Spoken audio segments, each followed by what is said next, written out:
Okay, so welcome to Dr. Shiri's podcast. I'm delighted that you have found time to join us today because I am interviewing one of my favorite people, Shiri Ben Arzi, and today is number 7. As a matter of fact, the two of us have become so rebellious that we are on the YouTube list. They have taken our podcast down. So it's one of those very edgy things that you have to be careful when you listen to us because we may just be spotted as the revolutionaries of the COVID-19.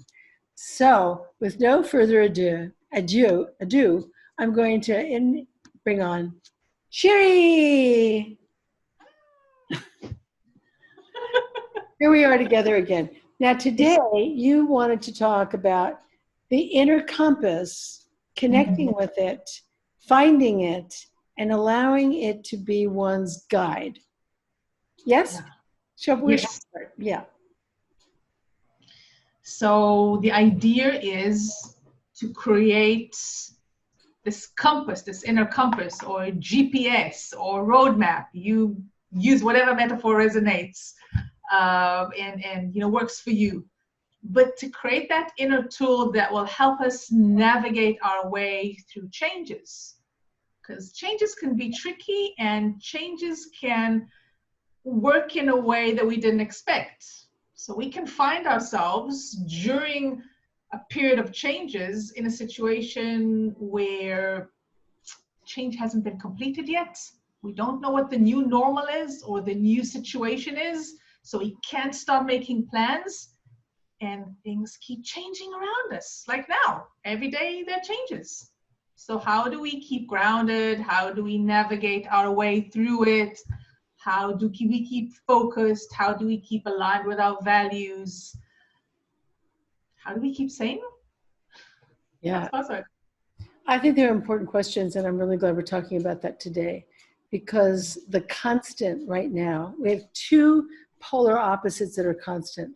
One is nothing changes and every day feels like Groundhog Day, and the other is everything changes and we have nothing to hold on to. So dealing with those two polar opposites simultaneously is a little bit like an oxymoron. Feeling crazy because why am I so upset? Everything's the same. It's exactly the same as it was yesterday. Yes, but everything's changing around me, but I'm not in charge. I'm not in the driver's seat. And when I'm not in the driver's seat of the change process, it does create anxiety and stress. True. So the search. It's a search, and everybody talks about change in the context of learnings. Change is an opportunity, and we learn things from change. And what am I learning now? Yes. And change can be unpleasant.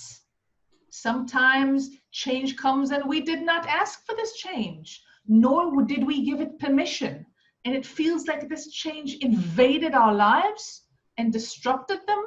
So sometimes change feels like a disruption, and that's uncomfortable and it's scary and there's some loss to it. And it's more than Robert Frost's concept of loss, like the road not taken. It's deeper than that. It's profound loss. It feels unfair. So taking charge of the change that's challenging my reality.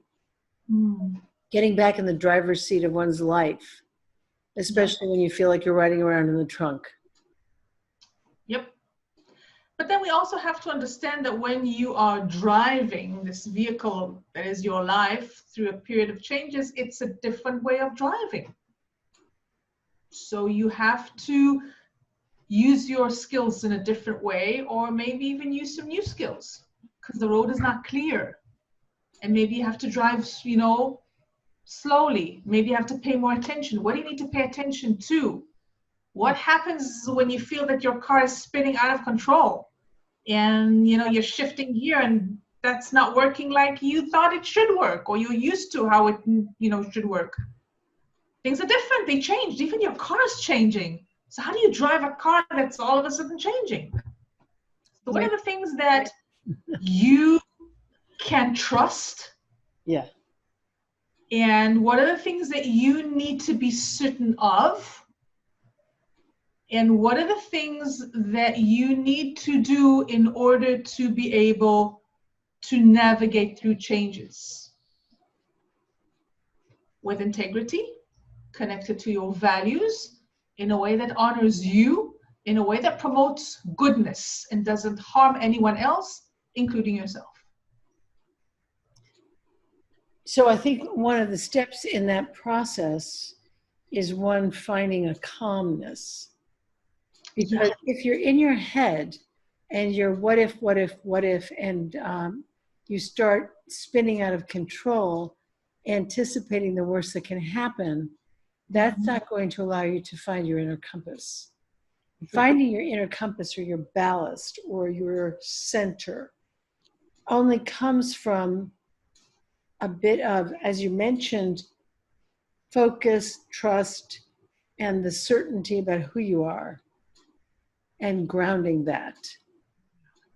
And in order to do that, you cannot remain in the past, even though a past is a good place to go to get some learnings. You cannot go into the future where they're what if and what am I going to do and what's going to happen and all those questions, which are important, they're all in the future. You need to be in the present moment. You need to be here and now. And in order to be here and now, you need to let go of all those frantic thoughts. Okay, you need to let go of your mind and just be present in the body. That is the place where you will find that initial place of calm. That's where you will find you. No matter the circumstances and the storm around you or the changes around you, this is where you begin. You reminded me of a story that happened to me in 1967. And I was in Europe studying at the University of Dijon. And we took these weekend trips to different locations, historical sites, etc. And this particular time we were going to Robuchon, which was built by Le Corbusier. It was a fabulous, wasn't so fabulous, but I mean, it was really a beautiful church that was built out of the rubble from World War II that he put it back together in a whole different way. And the bus ride there was like going to hell for me. There were chickens in coops, there were dogs and cats, there were people on top of people. There were two seats, and then there was a middle folding seat in the bus. So it was overfull with people, and there was so much noise. And at that time, I didn't know that I was a highly sensitive person, and that noise drives me mad. And I was sitting there going, oh my God, I gotta get off this bus. I gotta get off. I can't live. And I was really trying to think, like, can I fit through the window? When we stop, how can I get out of here? I was really going nuts. And then there were two things that happened. The man who was sitting next to me provided a certain amount of calmness. And then I went deep inside and started praying. And I just started praying for the capacity to not go crazy in this environment of chaos. And it was, to me, it was complete chaos. To the people there, it was probably felt normal. But to me, it was unbridled chaos. And what happened is I calmed down. And when I went into the church, there was this wave that came over me of complete, utter calmness, to the point where I felt like I was in a spiritual state. And I thought, what I've been praying for on the bus happened in the church. And I felt like the Holy Spirit had taken over. I really felt just like, I can deal with anything now. I can deal with anything. It was a remarkable experience for me. And I hadn't thought about it in years. You know, it reminds me that for me, I'm not Christian, I'm Jewish, but first of all, I was, until the age of 6, I grew up in West Africa, and all my friends and everyone around me were Muslims and Christians. So I celebrated Jewish holidays, Christian holidays, and Muslim holidays. And one of my favorite places, and that's an anchor of peace and quiet, is a church. So when I travel, I usually look for the nearest church and I go and I meditate. It's not even, it's a spiritual thing, but it's not a religious thing for me. Right. There's something about the energy in a church which from me, in my personal experience, is different from the energy in a synagogue. And it's different from the energy in a mosque. I haven't been in many mosques. But that's a place where the moment I enter, it's like a reflex. I just calm down. I just calm down. And then it's easier for me to take that cleansing breath and just bring the attention to the here and now, let go of the mind for a few seconds and be fully present. And that's where I find my compass. And from there, I can go out and I know where I'm going and I know how I want to be. So if we take that moment, because you and I have both had those experiences of that calm coming over and all of a sudden feeling like the spiritual mantle has enveloped me. And if we take that and we ask our listeners, our viewers, to be able to recall a moment when you felt calm, still, peaceful, anchored, as if you felt there was no fear and there was trust in some higher power, whatever you believe in, it doesn't really matter, but some trust in a higher power and your capacity to be able to be in this moment without fear. And that, I think, is what we're asking people to do, is to go there and anchor that experience and then couple that with that cleansing breath so that you can call on that energy anytime, anywhere. True. And maybe you can connect that with a gesture in order to help you anchor that so it's more accessible. So find that experience and bring it up, kind of conjure it as if it's happening right now. Remember the sensation, remember the experience. And if you combine that with a gesture or a metaphor, then what you're doing is you're creating a link between the two, and then it's becoming easier to access that. And if you don't have that, well, then you can use this exercise that I do sometimes and I teach my clients. So it always starts with a deep cleansing breath, because when we are inhaling, then we're moving the diaphragm and there's more oxygen going to the brain. So we start with an inhale, preferably inhale through your nose and exhale through your mouth. If that doesn't work for you, then do it in a way that is pleasant for you. And then take your attention to your feet and imagine that your feet are roots and you're sending them down into Mother Earth. Okay, connecting with Mother Earth. And then you're taking your attention up and connecting to your higher self, whatever that may be for you. So now you're creating this axis here, okay? And then on one hand, you're going to hold all of your experiences, everything that you've learned during your life. And in the other hand, you're going to hold your capabilities, everything that you've been born with. And then you're going to bring everything together, okay? The energy of Mother Earth, the energy of your higher self, everything that you've learned, everything that you are, you're going to bring it together into your heart. And then you're going to go open your heart with a smile. And that creates presence in the moment. I love that. I love that. I think that's so special. Now, the good news about this is that it's being recorded.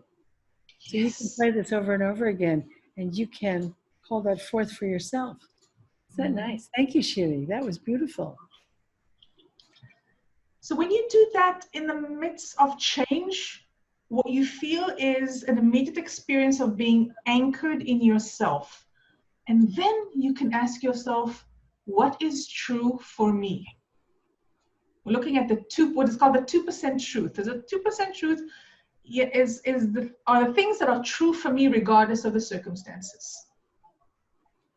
So I know that for me, what is always true is that I come with a good intention.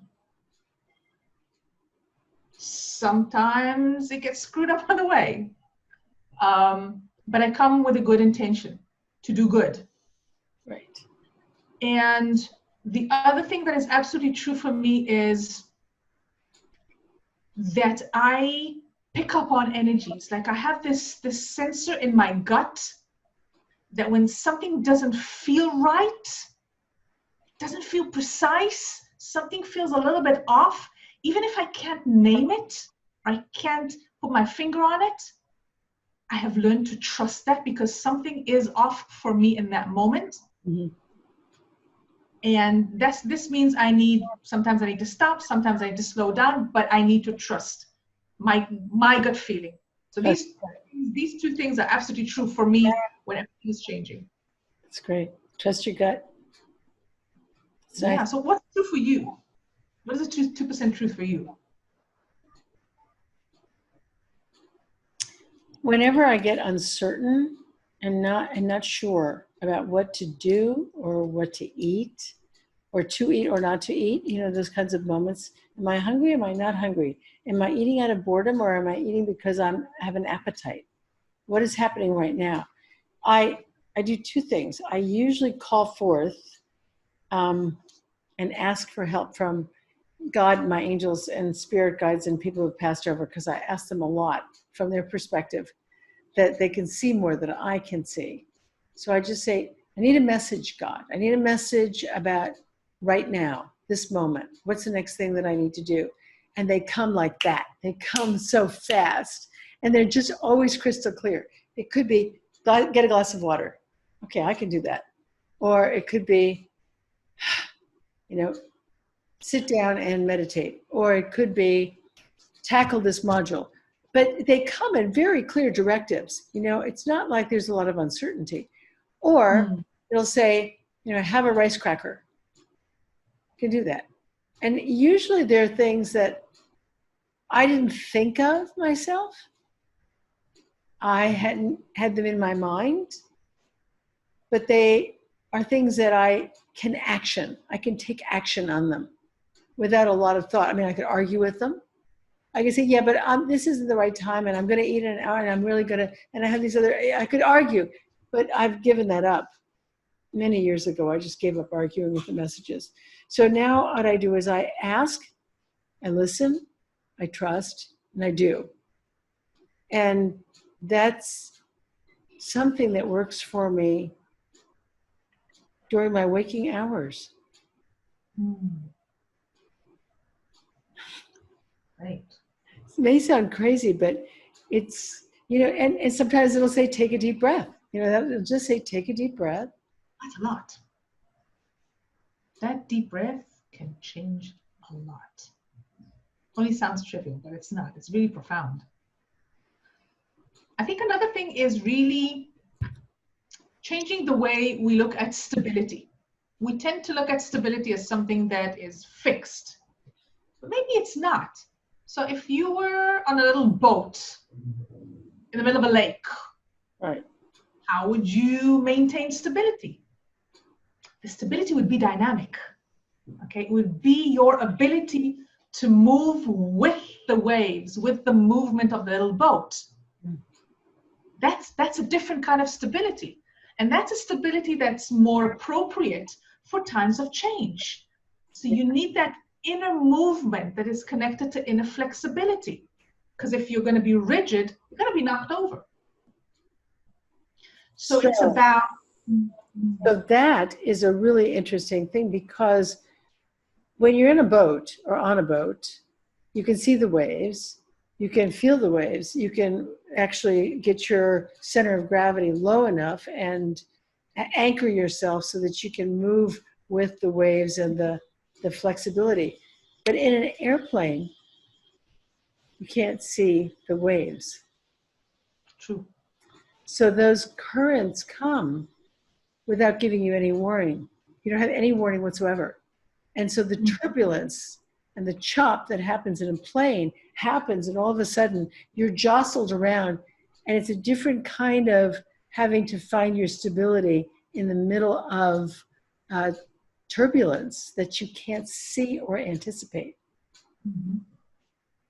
So physically speaking, these are two different kinds of changes, or two different kinds of instabilities.